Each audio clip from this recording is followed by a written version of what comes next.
Un historiador al que llamaré de fue silenciado. Su oficina, una modesta guarida de pergaminos en los bajos de un archivo estatal en Toledo, fue vaciada. Le ofrecieron ascender, un puesto con un sueldo obsceno en una fundación oscura, si tan solo, desaparecía, un expediente. Un solo legajo. Un documento que, según me confió una noche entre susurros, reescribiría nuestra comprensión del poder en este país. Un folio que expondría cómo las familias que hoy pasean sus apellidos en las calles principales cimentaron sus fortunas sobre la sangre y el despojo. Esto no es un cuento. Es la evidencia que te daré para destrozar para siempre el muro de negación. Porque existen departamentos enteros financiados para mantener esto sepultado. La industria de la revisión histórica, las ricas dinastías que prosperan con el silencio, los archivos estatales sellados, todos ellos temen que sepas la verdad de la cláusula 7. ¿Alguna vez has preguntado por ese hueco en la historia? Ese vacío que sientes. Esa parte de tu ciudad que no encaja con los mapas oficiales. Yo lo hice. Recuerdo la primera vez que busqué el nombre de un pequeño pueblo, La Muerte Negra, desaparecido del catastro. Fui al Museo de Historia local, a una curadora con gafas finas y sonrisa de protocolo.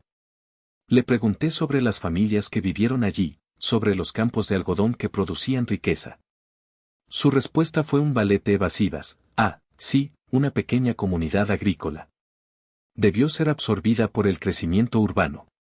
Los datos son escasos, ya sabe, la burocracia de antaño. Sus ojos evitaban los míos. Era una conversación diseñada para terminar. Una puerta que se cierra suavemente, pero con la firmeza de un candado de hierro. Una mentira bonita, vestida de historia oficial, que apestaba a falsedad. O tal vez has sentido esa punzada familiar. La vergüenza que se arrastra de generación en generación. Yo me atreví a romper el silencio en una cena de Navidad. Mis primos, mis tíos, todos sentados alrededor de una mesa de caoba que, irónicamente, había sido tallada en la hacienda de mi bisabuelo. Hablé de un documento que había encontrado, un registro de tierras de finales del siglo XIX. Mencioné, con la voz temblorosa pero firme, como ese bisabuelo, un hombre que en las historias familiares era un visionario, había adquirido propiedades de campesinos indígenas por precios ridículos, a menudo después de deudas que ellos nunca entendieron. La habitación se heló. El tío mayor tosió, fuerte.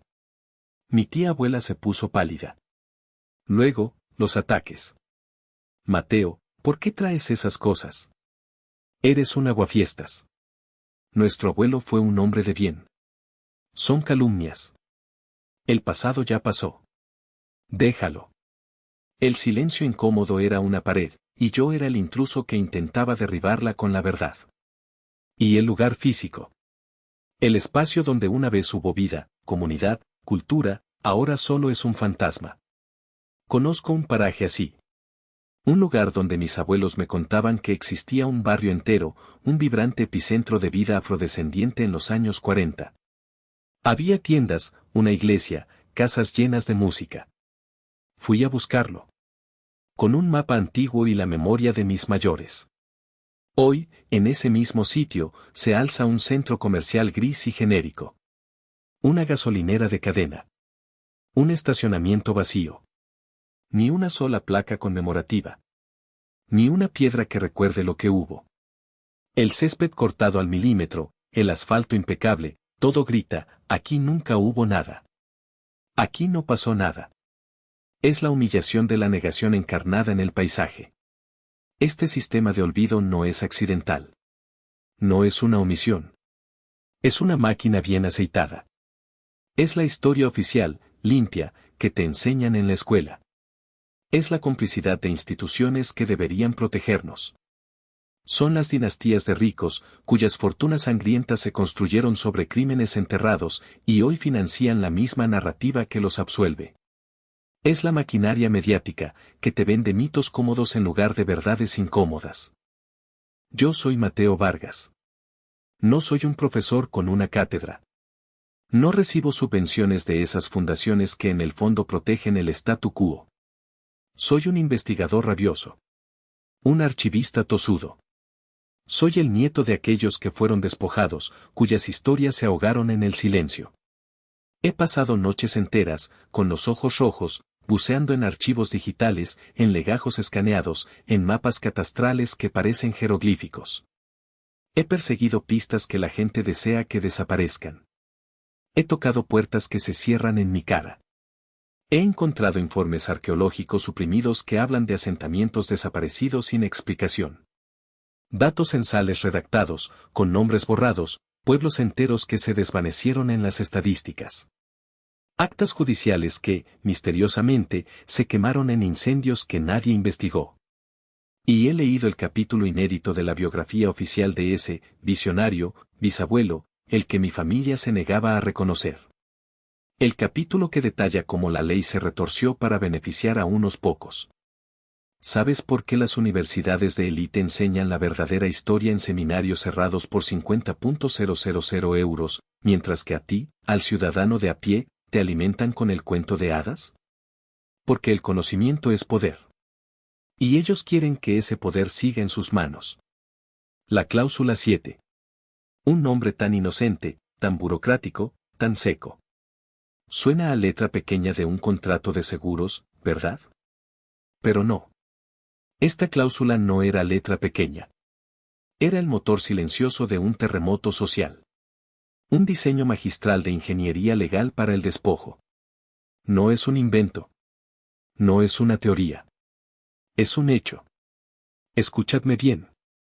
Esta cláusula 7 se insertó, con intención quirúrgica, en la Ley de Tierras de 1876. Una ley, supuestamente, para modernizar la propiedad y fomentar la producción. Un eufemismo. Una manta de terciopelo para cubrir una hoja afilada. La cláusula 7 decía, con la frialdad del mármol, que cualquier tierra que no pudiera ser demostrada con un título de propiedad, claro y continuo, por los últimos 30 años, pasaría automáticamente a ser propiedad del Estado. Y el Estado, acto seguido, la subastaría. ¿Entendéis la trampa? ¿Podéis ver la crueldad? Pensad en esos campesinos, en esas comunidades indígenas, en esas familias afrodescendientes que habían vivido en las mismas tierras durante siglos. Tierras transmitidas de boca en boca, de abuelo a nieto. Cultivadas con el sudor de generaciones. Sus propiedades se medían por el árbol sagrado en la linde, por el río que marcaba el límite, por la tumba del ancestro. No por un papel sellado por una corona o una república naciente. ¿Un título, claro y continuo? ¿De hacía 30 años? Para la mayoría, era como pedirles el certificado de nacimiento del primer amanecer. Simplemente no existía. O si existía, estaba en algún cajón polvoriento de una administración colonial ya extinta y legible en otro idioma. Esta cláusula fue una bomba de relojería. Se activó y en pocos años, el paisaje de este país se transformó.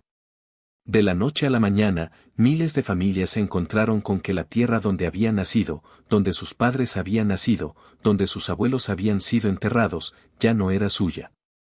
Legalmente, era de nadie. Y ese nadie se convirtió en el Estado, que rápidamente la puso en manos de alguien. Y ese alguien, por supuesto, eran los de siempre. Los que tenían dinero. Los que tenían conexiones. Los que ya ostentaban el poder. Mi abuelo, por ejemplo. Sus padres vivían en un pequeño valle que había pertenecido a su familia por más de 200 años. Cultivaban maíz, frijoles. Eran autosuficientes. Un día, llegó un funcionario. Un hombre de ciudad, con traje, con un papel oficial. Les leyó la cláusula 7. Les dijo que sus tierras no tenían un título válido. Que, por lo tanto, eran del Estado. Que tenían 3 meses para desalojar. 3 meses. ¿A dónde irían? ¿Cómo iban a empezar de nuevo? Mis abuelos lo vieron. Vieron a los vecinos llorar. Vieron las lágrimas de sus madres. Vieron cómo las familias se desgarraban. Algunos intentaron luchar, pero se encontraron con la ley, y detrás de la ley, con la fuerza bruta. No fue un robo a mano armada en un camino oscuro. Fue un robo en pleno día, con la luz del sol, sellado con tinta y papel, bajo el amparo de una ley justa. Esa es la verdad más dolorosa. La ley no fue creada para el bien común. Fue diseñada con un propósito muy específico, despojar a los que no tenían voz, para enriquecer a los que tenían todo el poder. Este despojo masivo no solo robó tierras. Robó identidades.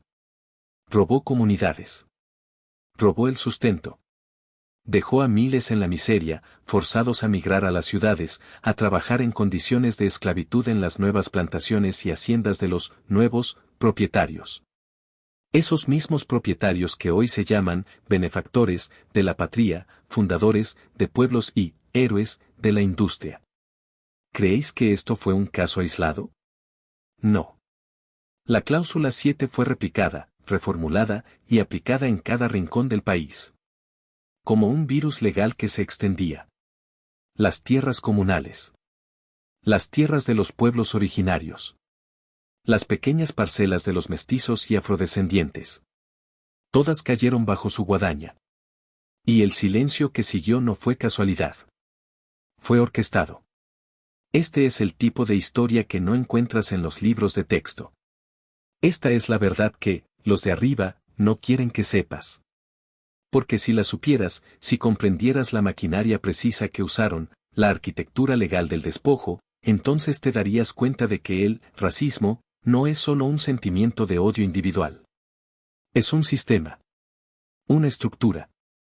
Una herramienta para la dominación económica. Es la ley, el juez, el papel, la tinta, el burócrata, el político.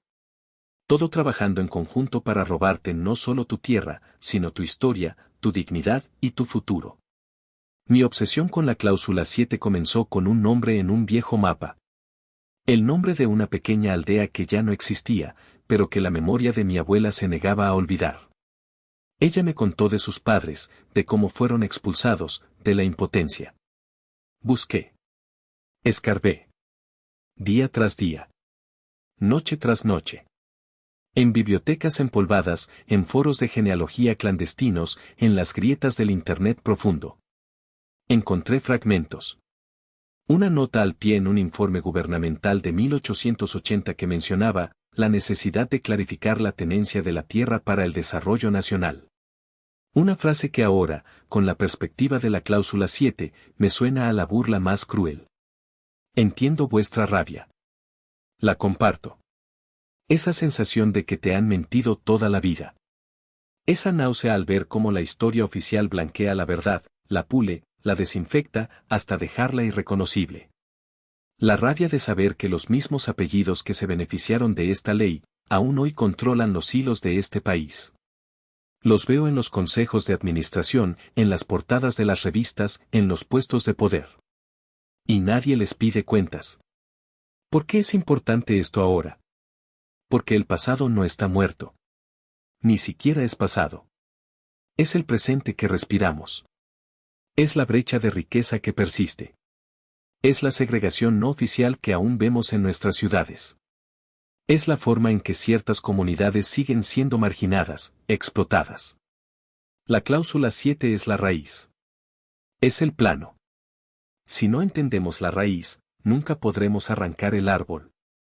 Lo que te ofrezco no es una teoría conspirativa más. Es la evidencia. El rastro de papel. La huella digital del crimen. Es la herramienta para desmantelar la mentira, para armarte con la verdad contra aquellos que te dirán, eso nunca pasó. Esta es la historia de cómo la ley, la supuesta guardiana de la justicia, se convirtió en el arma más efectiva del despojo. He desenterrado documentos. He hablado con gente que arriesga mucho. Gente que ha guardado este secreto por generaciones, esperando el momento, la persona, la chispa. Y esa chispa es esta historia. Esta historia es para vosotros, los que sentís esa punzada. Los que os negáis a aceptar la versión oficial. Los que sabéis que hay más detrás del velo. Los que buscáis pruebas para validar esa verdad que vuestro instinto ya conoce.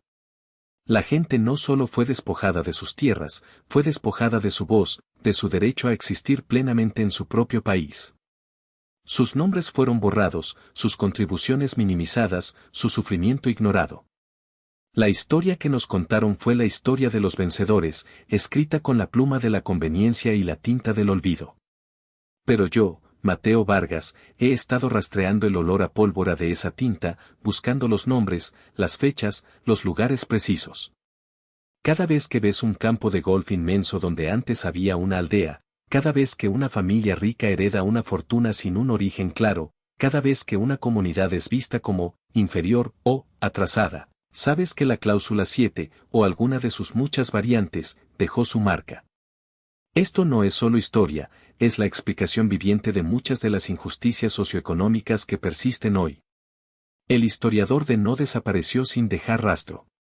Me dejó unas migas de pan. Un susurro de información encriptada. Un nombre. Y ese nombre me llevó a un lugar. Un lugar que era un laberinto de secretos y candados. Pero detrás de esos candados, había una llave. Una llave que abre la celda de las mentiras. La verdad es un arma. Y yo estoy aquí para armaros. Para que no os sintáis solos en vuestra rabia, en vuestra búsqueda. Para que tengáis los nombres, las fechas, los decretos, la evidencia irrefutable. Porque esta no es una historia vaga de racismo, conceptual. Es una historia de racismo, estructural, meticulosamente diseñado, legalizado, e implementado para un fin muy concreto, la acumulación de poder y riqueza a costa de la humanidad de otros. Están aterrorizados de que se revele este mecanismo.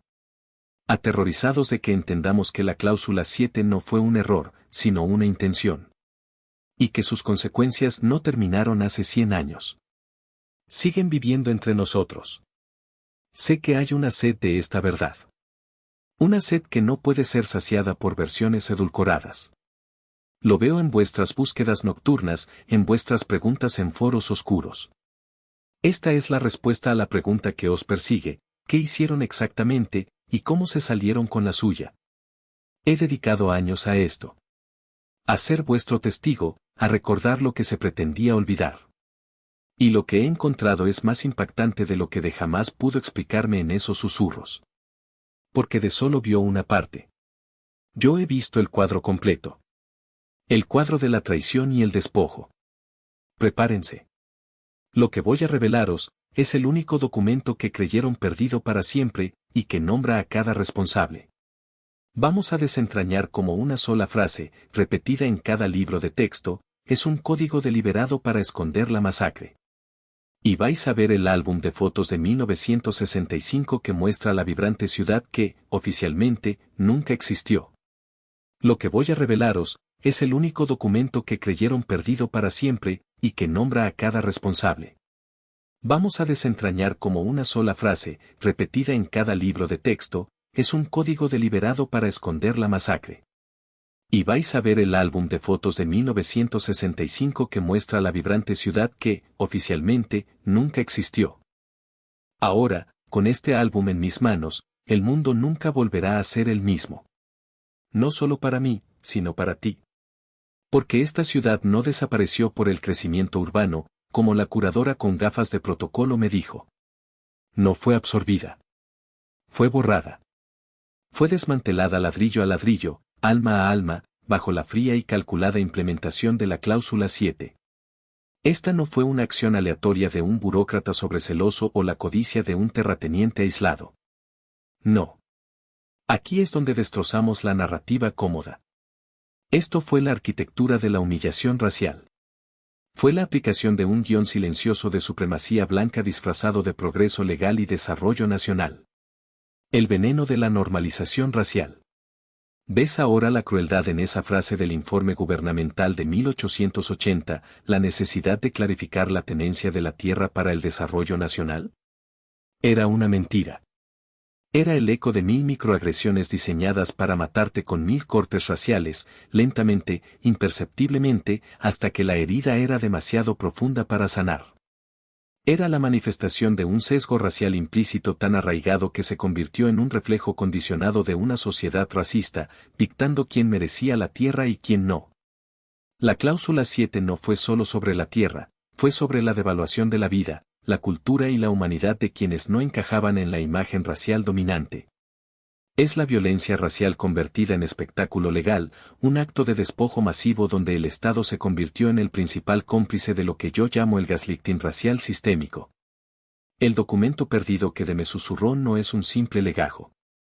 Es el mapa detallado de esta maquinaria. Nombra no solo a las familias que se beneficiaron, sino también a los funcionarios, a los jueces, a los legisladores que pulieron cada palabra de la cláusula 7 para asegurar su máxima efectividad en el despojo racial. Es la prueba de que existía una permisión silenciosa de complicidad racial, un acuerdo tácito en las élites para ignorar, o incluso celebrar, la destrucción de comunidades enteras. Este es el corazón de la burocracia del odio racial. El álbum de 1965 de esa ciudad inexistente es más que fotos, son las sonrisas, las vidas, las aspiraciones que la cláusula 7, esa ley imparcial, prometía borrar. Y lo hizo. Nos han vendido el mito del caso racialmente aislado.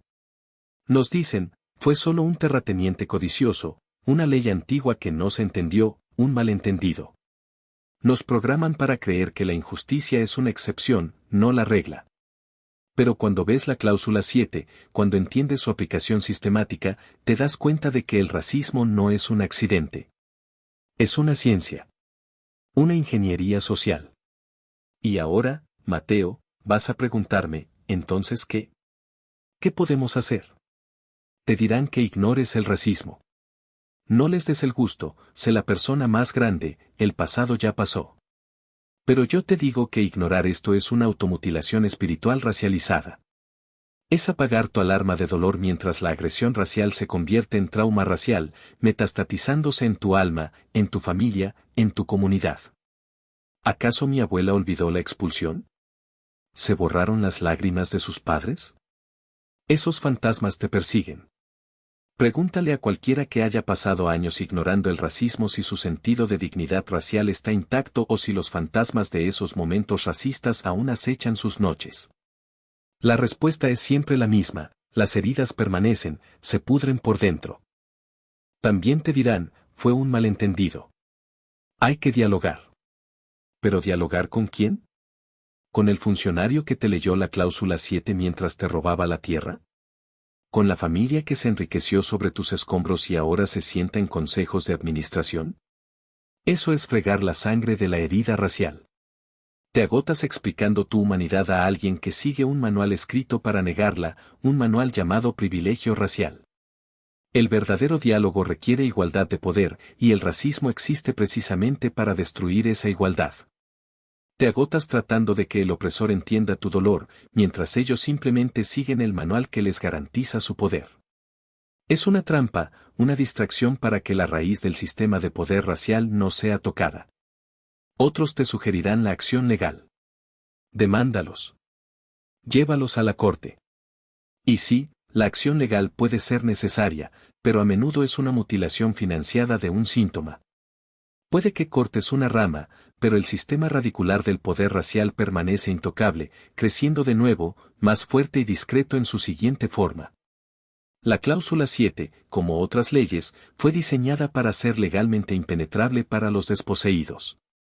¿Cómo luchar legalmente contra una ley que fue creada para robarte?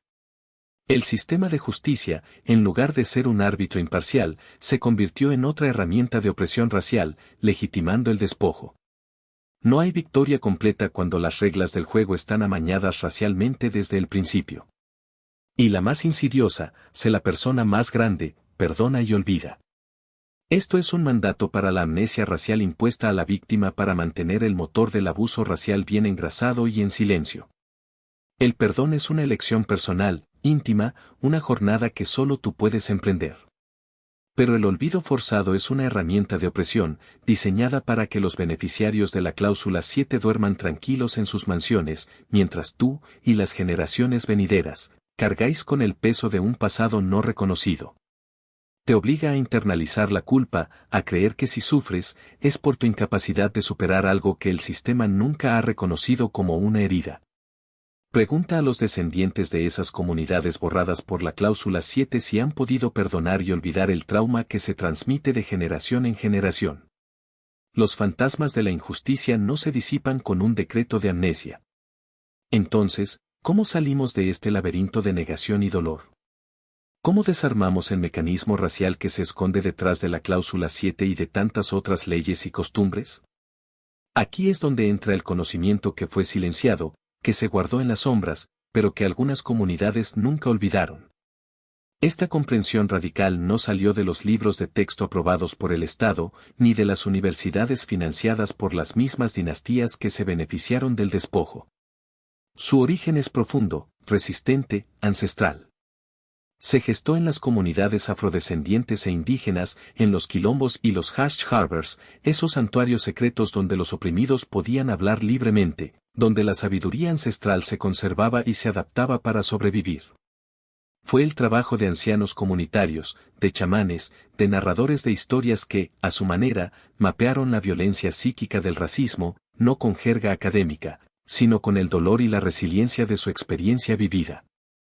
Su trabajo fue, por supuesto, suprimido, sus conocimientos relegados a supersticiones o creencias primitivas, precisamente porque entendían cómo desmantelar el sistema desde dentro, desde la mente, desde el espíritu. Simultáneamente, psicólogos radicales, a menudo marginales en los años 60 y 70, comenzaron a estudiar la patología del racismo desde la perspectiva de la víctima, analizando cómo el estrés racial y el weathering, el desgaste fisiológico causado por la exposición crónica a la adversidad social y económica basada en la raza literalmente enfermaba y mataba a la gente.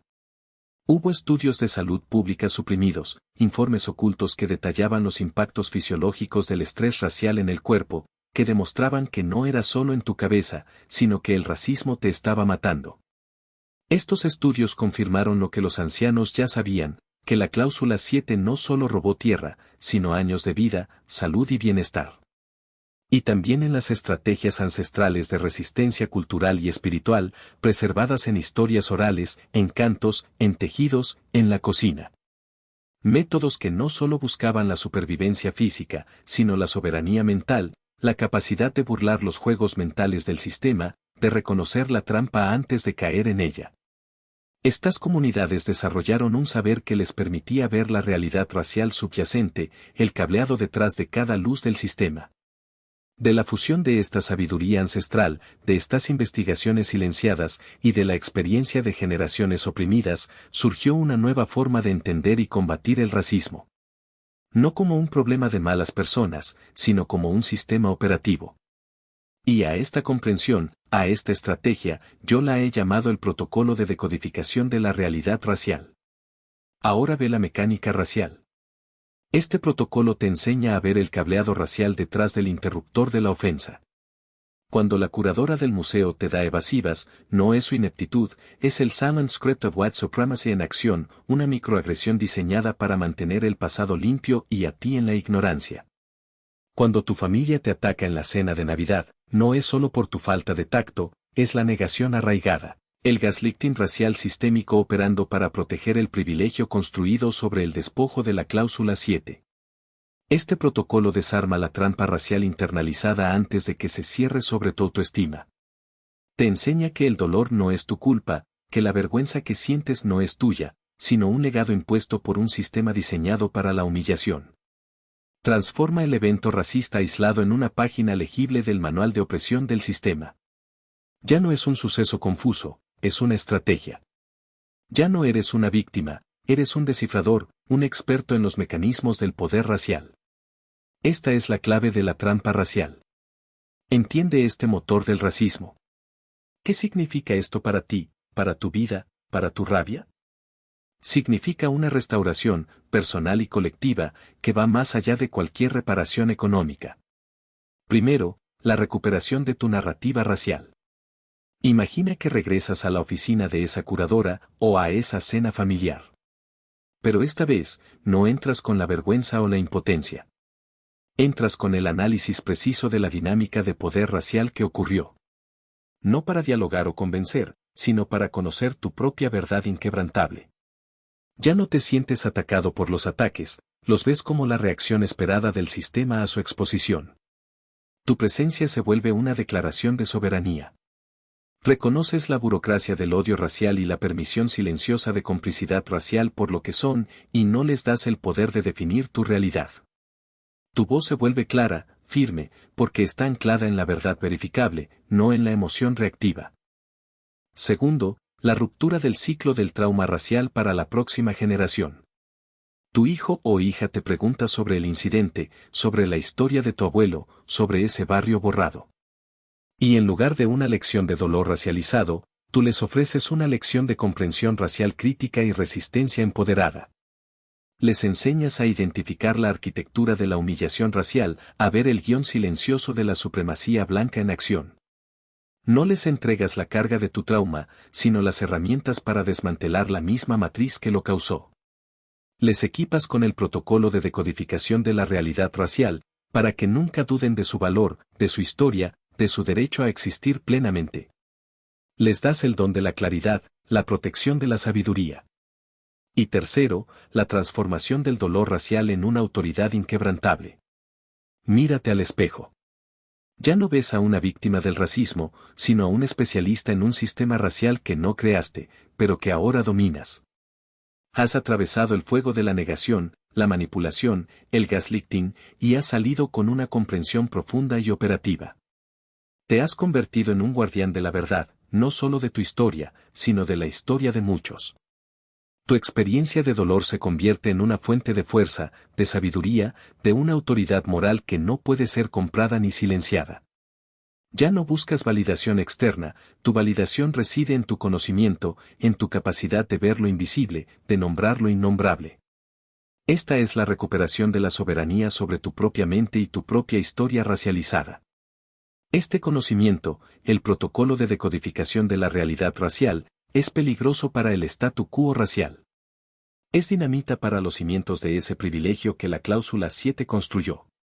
Por eso lo han suprimido, por eso fue silenciado. Es una amenaza existencial para quienes se benefician de la amnesia y la confusión. Y por eso, solo voy a revelar el primer paso práctico para desarmar el racismo a aquellos que estén viendo esto ahora mismo. Cuando este video alcance un cierto número de vistas, la presión de aquellos que invierten en el silencio racial para enterrarlo aumentará. Esto no es un juego. Esto es una guerra por la narrativa, por la historia, por tu verdad. No dejes que la borren. El momento es ahora. Ahora, aquí está la clave para desarmar ese veneno, la estrategia para convertir la agresión racial de una herida interna en un patrón detectable, una ciencia forense aplicada a tu propia vida. Aquí es donde transformamos la indefensión en investigación activa, el dolor en poder. El primer paso práctico de esta decodificación no requiere dinero, ni terapeutas costosos, ni años de introspección. Requiere un cuaderno, o la aplicación de notas de tu teléfono, y tu compromiso con la verdad de tu experiencia. Este es el ejercicio de reconocimiento de patrones raciales, tu primera arma en este nuevo arsenal. Durante una semana, lleva ese cuaderno contigo, o ten tu teléfono listo. Cada vez que sientas ese aguijón familiar, esa microagresión que te roe, el comentario codificado que te deja helado, la mirada despectiva que intenta encogerte, no lo internalices.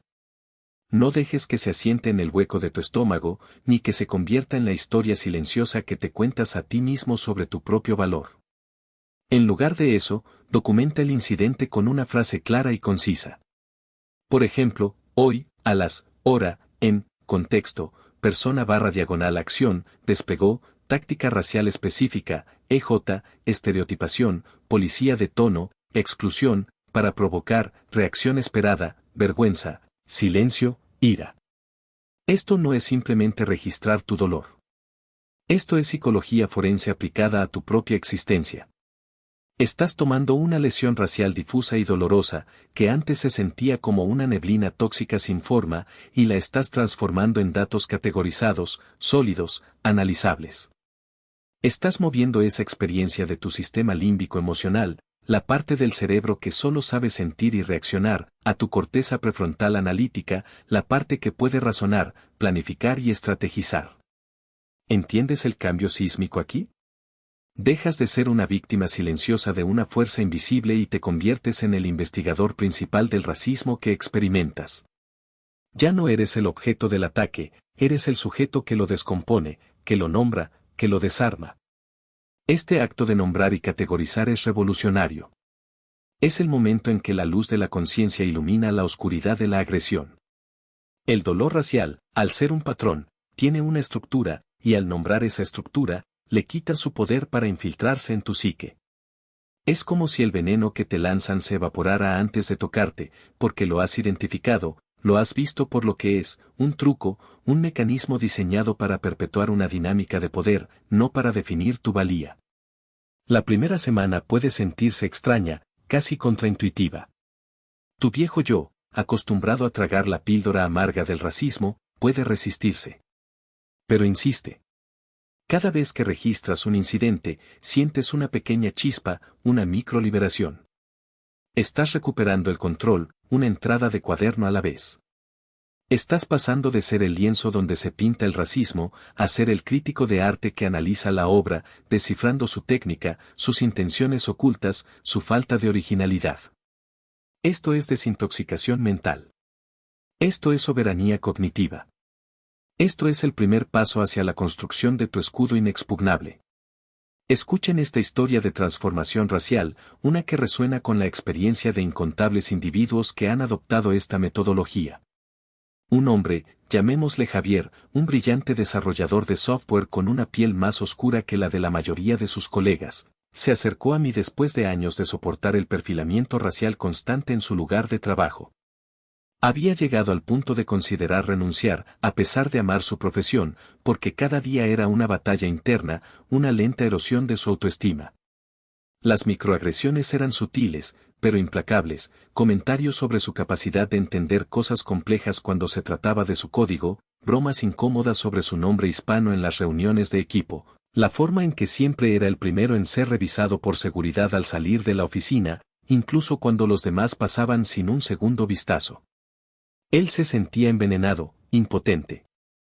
Comenzó el ejercicio de reconocimiento de patrones raciales, escéptico pero desesperado.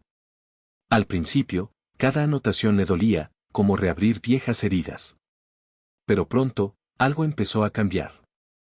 Me dijo algo profundo, la tercera semana, mi jefe, un hombre con una sonrisa perpetua que siempre me había resultado desconcertante, hizo una broma sobre mi cabello natural durante una reunión de equipo, justo cuando presentaba un proyecto crucial. El viejo yo se habría quemado por dentro con una humillación silenciosa. Habría sentido el calor subir por mi cuello, mi voz se habría atragantado, y el resto del día habría sido una tortura de autocrítica y resentimiento mudo. Pero esta vez, algo fue diferente. Continuó, como había estado auditando, documentando, mi mente instantáneamente lo categorizó. No fue una explosión emocional, sino un cálculo frío y preciso, otredad performática para la cohesión grupal. Él estaba intentando reafirmar un cierto orden, usando mi diferencia, para unir al grupo a su alrededor a mi costa. Y en ese segundo, la carga emocional se desvaneció. Desapareció. Lo juro.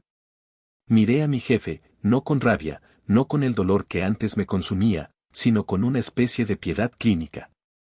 Vi a un hombre desesperado, reforzando una jerarquía racial para sentirse seguro en su propia posición, usando tácticas ancestrales para mantener un poder ilusorio. Ni siquiera necesité responder con palabras. La respuesta vino de mi interior, una sensación de ligereza.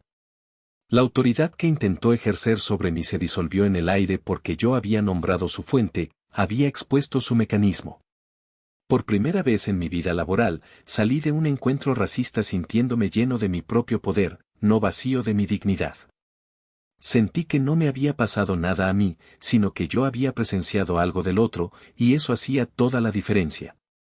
Ese, amigos míos, es el cambio. Esa es la transmutación alquímica. Cuando diagnosticas el virus racial, cuando entiendes su arquitectura y sus tácticas, desarrollas el anticuerpo psicológico. No es que el incidente no ocurra, es que el impacto ya no es el mismo. Ya no es una agresión indiscriminada que te deja tambaleándote, es un patrón predecible que puedes observar, analizar y neutralizar. Dejas de ser el objetivo de una emboscada y te conviertes en el experto que estudia el campo de batalla. La experiencia de Javier no es una excepción, es el camino. Es la prueba viviente de que la estrategia funciona, de que el conocimiento es la herramienta más potente contra la opresión. Cuando comprendes que no eres el problema, sino el objeto de una táctica, te liberas de la culpa, de la vergüenza, de la ira paralizante. Te conviertes en el científico de tu propia liberación, armando tu mente con la verdad para desmantelar la mentira. Ahora, prepárense para una verdad incómoda, una que expone la matriz detrás de las soluciones que el sistema nos vende. Este no es solo un fenómeno individual o una serie de incidentes aislados. Existe una arquitectura global, un diseño deliberado. Voy a revelarles una prueba documental innegable, algo que confirma la naturaleza sistémica e ingenieril de los mecanismos raciales que hemos estado exponiendo. Esta es la pistola humeante. Esta es la confirmación de que no están imaginando nada, que el juego ha estado trucado desde el principio. En 2021, una evaluación interna confidencial de la División de Diversidad e Inclusión de una consultora global fue filtrada a un investigador antirracista con el que colaboro. Este documento no era público, no estaba destinado a ser visto por los ojos del público. Su título, ya de por sí revelador, era Análisis costo-beneficio del Teatro de Equidad Racial vs Reforma Estructural. Piénsenlo. ¿Teatro de equidad racial? Ya el título te está diciendo que es una puesta en escena. El documento, denso y lleno de jerga corporativa, detallaba cómo las grandes organizaciones deberían manejar las quejas raciales. Pero la página 9 contiene esta línea escalofriante, una frase que debería resonar con ustedes y cambiar para siempre su percepción de las soluciones raciales convencionales. Cito textualmente, los modelos de intervención que se centran en la concienciación sobre el sesgo individual y los diálogos de sanación, reducen la notificación de quejas en un 68% y disminuyen la responsabilidad legal, mientras que no requieren ninguna redistribución del poder o los recursos institucionales. Son un 400% más rentables que una revisión estructural real. Dejen que eso se asimile. Relénlo en su mente. El objetivo de las soluciones principales, de los talleres de diversidad obligatorios, de los espacios seguros para compartir, de los llamados diálogos difíciles, no es desmantelar el racismo. No es erradicarlo. Es anestesiarlos a sus efectos. Es enseñarles a manejar su dolor, a internalizar la gestión de su trauma, de modo que la máquina, el sistema racista subyacente, pueda seguir funcionando sin interrupciones, sin tener que cambiar nada fundamentalmente. El sistema no busca su curación o su liberación, sino su aquiescencia, su silencio, su capacidad de soportar la agresión sin crear problemas para la institución. Este documento no es una teoría. Es una admisión interna. Es el plano oculto que demuestra que el juego está manipulado, diseñado para perpetuar el status quo bajo el disfraz de progreso. Este es el mapa de la trampa. Entender esto no es amargo, es liberador. Porque saber las reglas del juego, aunque estén trucadas, es el primer paso para romperlas, para crear las tuyas propias, para jugar a tu manera, o mejor aún, para rehusarte a seguir participando en un juego que nunca fue diseñado para que ganaras. Esta es la verdad incómoda que nos han ocultado, la que nos permite entender que nuestra lucha no es contra la ignorancia, sino contra una ingeniería deliberada. Ahora, permítanme pintarles un cuadro, una visión. Visualicen conmigo cómo es un día en la vida de alguien que ha internalizado completamente este conocimiento, que ha aplicado el protocolo, que ha reclamado su soberanía racial. Este no es un sueño imposible, es el resultado tangible de este despertar. Imaginen su jueves perfecto. Se despiertan sin el peso ancestral de la ansiedad racial, esa niebla de hipervigilancia que antes los envolvía incluso antes de salir de la cama. Ya no hay un nudo en el estómago por lo que el día podría traer. Beben su café, no preparándose para las microagresiones o los prejuicios velados, sino planificando su creatividad, sus pasiones, sus metas. Su energía ya no se gasta en anticipar el ataque, sino en construir su futuro. Llegan al trabajo, o a su escuela, o a donde sea que su vida los lleve. Un colega intenta manipularlos con gaslighting sobre una interacción racialmente cargada con un cliente. Sienten ese viejo disparador, ese pinchazo familiar. Pero ahora, junto a esa sensación, se sienta su analista interno, su científico de patrones raciales. No hay explosión emocional, no hay culpa, no hay vergüenza. Con calma, con una voz nivelada que exuda autoridad, citan su patrón documentado de la semana pasada, o del mes pasado, o de la situación anterior, enmarcando lo ocurrido no como una acusación personal, sino como una falla sistémica, un glitch en el sistema en el que ambos están atrapados. Observo que esta es la tercera vez que un cliente de cierto perfil hace este comentario, y la respuesta es siempre la misma. Quizás deberíamos considerar que no es un problema individual, sino un patrón de cómo se abordan estas interacciones. La sala queda en silencio, no con tensión, sino con un nuevo respeto por su claridad, por su capacidad de nombrar la dinámica sin personalizarla. El poder que su colega intentó ejercer se disuelve porque usted no cayó en la trampa emocional. Usted elevó el nivel de la conversación. Van a casa. Su sobrina, con el ceño fruncido y los ojos llenos de confusión, les pregunta cómo manejar un comentario racista que le hicieron en la escuela. Ustedes no le dicen que sea fuerte en su dolor, ni que simplemente lo ignore consejos bien intencionados que solo enseñan a suprimir la herida. En cambio, le enseñan el primer paso de la auditoría, a nombrar la táctica, a identificar el mecanismo, a desarmarlo con el conocimiento. Le explican cómo la persona que hizo el comentario estaba tratando de obtener poder, de hacerla sentir pequeña, y cómo su verdad no cambia por esa agresión. Le dan una herramienta, no solo palabras de consuelo. Y ven la luz en sus ojos, la misma luz que se encendió en los suyos. Se miran al espejo al final del día. Y la persona que les devuelve la mirada ya no es solo una sobreviviente del racismo. Es una erudita, una estratega de su propia liberación. Es alguien que ha transformado el veneno en antídoto, la vulnerabilidad en conocimiento, la indefensión en poder soberano. Su paz no es la ausencia de conflicto, sino la presencia de una armadura de comprensión inquebrantable. Su libertad no es la huida de la batalla, sino la capacidad de elegir cuándo y cómo luchar, y cuándo simplemente observar y desarmar. Esta es la vida cuando dejas de cargar el veneno del racismo internalizado y comienzas a llevar el antídoto de la conciencia estratégica. Es una vida vivida desde un lugar de autoridad racial inquebrantable, donde eres el autor de tu propia narrativa, no un personaje secundario en la de otro. Así que ahora tienen la primera llave. Han escuchado la prueba de vidas que han sido reclamadas, de mentes que han sido liberadas. Han visto el plano corporativo oculto que admite que el racismo a menudo es gestionado, no resuelto, para el beneficio del sistema. Pueden visualizar la vida racialmente soberana que les espera al otro lado. Esto significa que están listos. Listos para el mapa completo. Listos para la arquitectura paso a paso, el protocolo personal completo para no solo sobrevivir al próximo incidente racista, sino para desmantelar su poder de perseguir su pasado, envenenar su presente o limitar su futuro. Están listos para la liberación total. Quédense aquí mismo. Porque la conciencia sin acción es solo agonía. Y ustedes merecen un plano para la libertad. Comprendiendo que el verdadero poder reside en nuestra capacidad de desmantelar sus estructuras desde dentro y desde fuera, protegiendo nuestra esencia inquebrantable. Es por ello que hoy, al cerrar este ciclo de revelaciones, no solo les ofrezco la comprensión, les entrego un manual de liberación, un protocolo completo y aplicable que les permitirá desarmar las agresiones raciales en su día a día y sanar el trauma internalizado que las acompaña.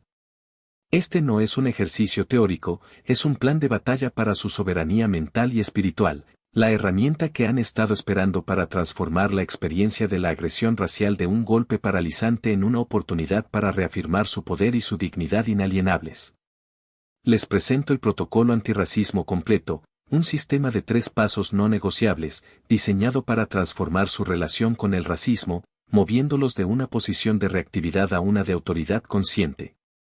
Este protocolo es la culminación de todo lo que hemos descifrado juntos sobre la matriz racial, sus engaños, sus tácticas y su impacto corrosivo. Cada paso ha sido forjado para neutralizar una faceta específica del ataque racista, brindándoles una armadura psíquica y una espada de claridad para el combate diario. El paso 1, la auditoría de incidentes raciales. Durante los próximos 7 días, les pido que implementen una versión mejorada de nuestro ejercicio de nombramiento diario. No solo van a identificar y nombrar la microagresión o el incidente racista, van a categorizarlo con precisión quirúrgica. Esta categorización es vital porque cada tipo de agresión busca un impacto diferente y al entenderlo, le negamos su munición. ¿Fue esto un juego de poder racial? Es decir, una acción o comentario diseñado para afirmar la dominancia del agresor basada en su raza, para recordarle su lugar dentro de la jerarquía racial impuesta. Piensen en un tono condescendiente, una interrupción deliberada, una negación de su autoridad o experiencia sin base, solo por el color de su piel. Es una forma de afirmar superioridad sin palabras explícitas, buscando disminuir su valor y estatus. ¿O se trató de una sonda de Gaslighting Ratio? Esta es una de las tácticas más insidiosas, diseñada para hacerles dudar de su propia percepción de la realidad, especialmente cuando se trata de experiencias de racismo. Es cuando alguien minimiza su vivencia diciendo estás exagerando, no fue para tanto, estás viendo racismo donde no lo hay, o yo no soy racista, tengo amigos de color. El objetivo es sembrar la duda en su mente, hacerles cuestionar si lo que sintieron o escucharon fue realmente racista, o si son ustedes los sensibles o los problemáticos. Esta sonda busca invalidar su experiencia y su juicio, aislándolos en su propia percepción de la injusticia. Busca erosionar su confianza, haciendo que duden de la validez de su experiencia y su capacidad para discernir la verdad. Finalmente, ¿fue una manifestación de racismo performativo? Esto ocurre cuando el comentario o la acción racista se realiza no tanto para ustedes, sino para una audiencia aprobatoria o para reafirmar la propia identidad del agresor dentro de un grupo con sesgos similares. Puede ser un chiste racista contado en un grupo para obtener risas, un comentario despectivo sobre una cultura ajena en presencia de otros que comparten el mismo prejuicio, o incluso una demostración exagerada de aliado que en realidad sirve para blanquear su propia imagen mientras perpetúa silenciosamente el sistema. La intención aquí es la validación social dentro de un marco racialmente sesgado, no necesariamente un ataque directo a ustedes, pero sí un refuerzo del sistema que les daña. Comprender esta distinción es crucial porque les permite ver la agresión no como algo personal, sino como una función del sistema operando a través de individuos. Al aplicar esta auditoría, ya no son simplemente víctimas sintiendo el dolor, están elaborando un informe psicológico. Están recopilando inteligencia sobre los patrones del racismo que enfrentan. Este acto de categorización es una herramienta poderosa que detiene la hemorragia emocional inicial. En lugar de ser abrumados por el sentimiento de injusticia, están transformando la emoción en información, en datos concretos. Están construyendo su propio dossier de inteligencia sobre cómo el racismo se manifiesta en su vida. Esta es la primera línea de defensa, el primer paso para desmantelar la fábrica de racismo internalizado. Al categorizar, ustedes mueven el evento racista desde el cerebro emocional, donde causa trauma y reactividad, hacia la corteza prefrontal analítica, donde se convierte en datos objetivos. Ustedes desarman la bomba de la vergüenza y la duda que el racismo intenta implantar. Lo que antes era una experiencia confusa y dolorosa, ahora es un punto de datos, una pieza de un rompecabezas que están resolviendo. Esta reubicación cognitiva no solo mitiga el impacto inmediato, sino que comienza a construir una base de conocimiento que les permite anticipar, comprender y finalmente neutralizar futuros ataques. Es pasar de ser el blanco a ser el estratega de su propia defensa psíquica. Continuemos con el paso 2, el ejercicio de desapego rompiendo el gancho psíquico del racismo. Una vez que han nombrado y categorizado el incidente, activen un ritual mental de 10 segundos. Visualicen las palabras o acciones racistas no como una verdad personal sobre ustedes, sino como un mensaje pregrabado, arcaico y programado, proveniente del viejo sistema de supremacía blanca o de la jerarquía racial. Véanlo como un fragmento de código defectuoso de un programa obsoleto, intentando ejecutarse en su sistema operativo avanzado. Imaginen una pared literal de cristal silencioso e inquebrantable entre ustedes y ese sonido, esa imagen, esa energía.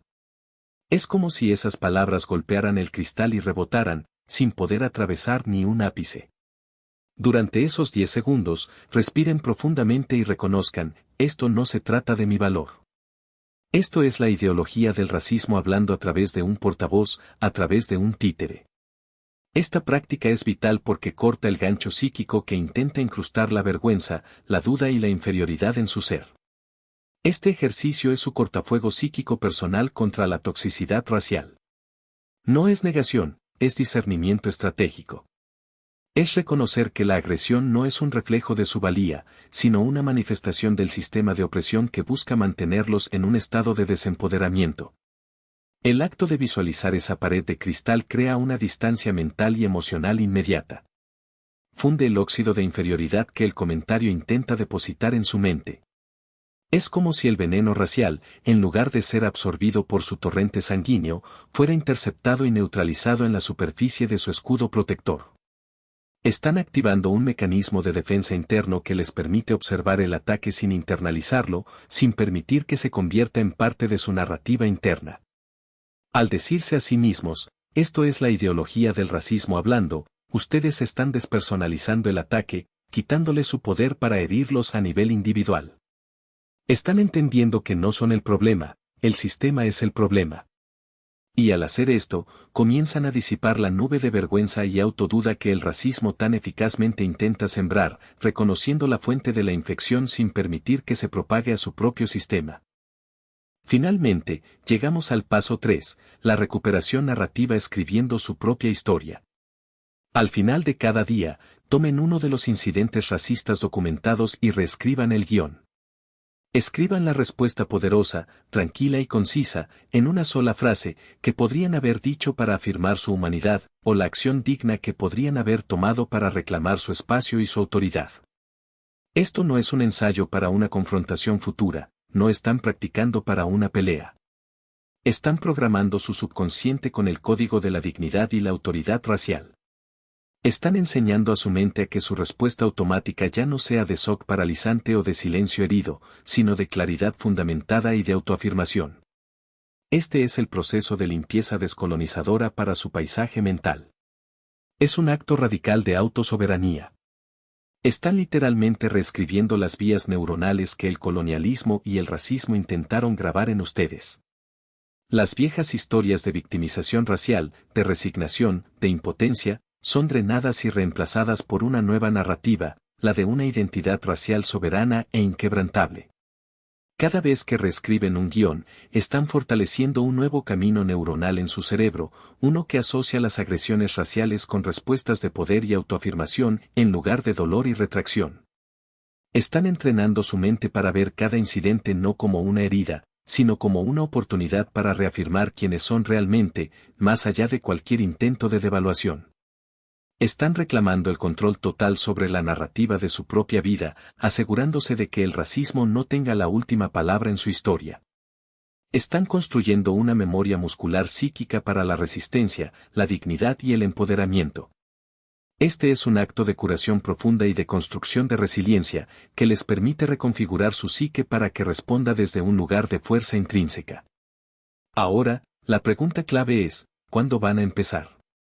Pueden iniciar el paso 1 en el momento en que este video termine. ¿Qué están esperando? ¿Otro año de corrosión silenciosa por microagresiones? ¿Otro incidente en el que abandonen una habitación sintiéndose racialmente disminuidos, con esa sensación de encogimiento en el pecho? El momento de reclamar su soberanía mental del racismo no es mañana. No es la próxima semana. Es en la próxima hora. Este protocolo solo funciona si actúan para proteger su propia psique, si se comprometen a ser el guardián de su paz interior y de su valor. Esta es su declaración de independencia personal frente al yugo del racismo. La inacción es una elección, y es la elección de permitir que el sistema siga erosionando su espíritu. Su empoderamiento no es un regalo, es una conquista diaria que comienza con el primer paso. No hay excusas, solo decisiones. Hemos recorrido un largo camino, descifrando la maquinaria del racismo y exponiendo sus tácticas más oscuras. Pero nuestra travesía no termina en la comprensión, culmina en la acción colectiva y la sanación comunitaria. El racismo sobrevive en el silencio y el aislamiento, alimentándose de la idea de que están solos en su lucha. Por eso, les pido que compartan este video. Envíenlo a esa persona que conocen, esa que lleva esa misma mirada de cansancio después de un encuentro racista, esa mirada que dice, aquí vamos de nuevo. Rompan el aislamiento. Creen su propia red de personas conscientes y resilientes.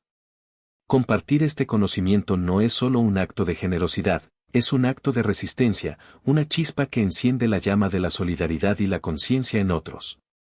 Es extender una mano y decir, no estás solo. Hay un camino para esto. Cada vez que comparten, están desmantelando un pilar del sistema, el silencio cómplice. Cada me gusta en este video es una señal poderosa. Le dice al algoritmo que el conocimiento que desmantela el racismo importa, que existe un ejército de personas eligiendo ver la matriz racial, comprenderla y desarmarla en sus propias vidas. Dejen su me gusta como una marca de solidaridad en esta comprensión, como un voto por la verdad y por la liberación. Es una declaración silenciosa pero estruendosa, estoy aquí. Soy parte de esta marea creciente de conciencia. Es su forma de amplificar el mensaje, de asegurar que llegue a más ojos, a más mentes, a más corazones que necesitan desesperadamente estas herramientas. Pero no se detengan ahí. Necesito que hagan esto real, que lo arraiguen en la acción. Comenten abajo protocolo activado cuando se comprometan con su auditoría de 7 días del racismo en su vida. Llenemos estos comentarios con nombres y con determinación. Que el mundo vea que no estamos solos en esta lucha, sino que somos un colectivo despertando y construyendo herramientas con una convicción inquebrantable. También, dejen sus preguntas sobre cómo aplicar esto. Estoy aquí, y mi equipo estará atento para apoyar este movimiento. Sus comentarios no solo son un registro de su compromiso, son una manifestación pública de su poder, una forma de decir al mundo, mi identidad racial es sagrada, y la defenderé con estas herramientas. Es un espacio para la construcción de conocimiento colectivo, para aprender unos de otros y para fortalecer la comunidad de aquellos que han elegido la libertad. Y, por favor, guarden este video. Fíjenlo. Pónganlo en sus listas de reproducción esenciales. Este es su manual de autodefensa psíquica contra el racismo. Cuando el mundo intente venderles de nuevo la vieja historia de la jerarquía racial, cuando la duda o la agresión los asalten, regresen y vuelvan a ver el paso 2 o el paso 3. Dejen que este video sea su ancla de dignidad, su recordatorio constante de su valor innegable y de las herramientas que poseen para protegerlo. Es su bóveda de empoderamiento, un recurso que pueden consultar una y otra vez para recalibrar, para reafirmar y para recordar que tienen el poder de elegir su respuesta. Este video no es solo información, es una inversión en su bienestar, en su resiliencia y en su inquebrantable identidad. La elección es ahora binaria. Pueden seguir siendo un campo de batalla para una guerra racial que no iniciaron, un recipiente pasivo para la toxicidad del sistema, o pueden convertirse en el arquitecto soberano de su propia paz y poder racial. Tienen el plano para desarmar el racismo en su mente. Tienen las herramientas en sus manos. Ya no son espectadores. Ya no son meros receptores de una narrativa impuesta. Están aquí para reescribir su destino, para reclamar su historia. No solo nos estamos sanando a nosotros mismos del trauma racial, estamos construyendo un nuevo lenguaje de valor inatacable, una nueva gramática de dignidad incondicional. Ahora vayan, y háblenlo. Hagan que el mundo escuche la voz de su soberanía, inquebrantable e innegable. La victoria no es una opción, es una certeza cuando se vive con este conocimiento y con esta fuerza interior. Este es su momento. Este es su poder. Úsenlo.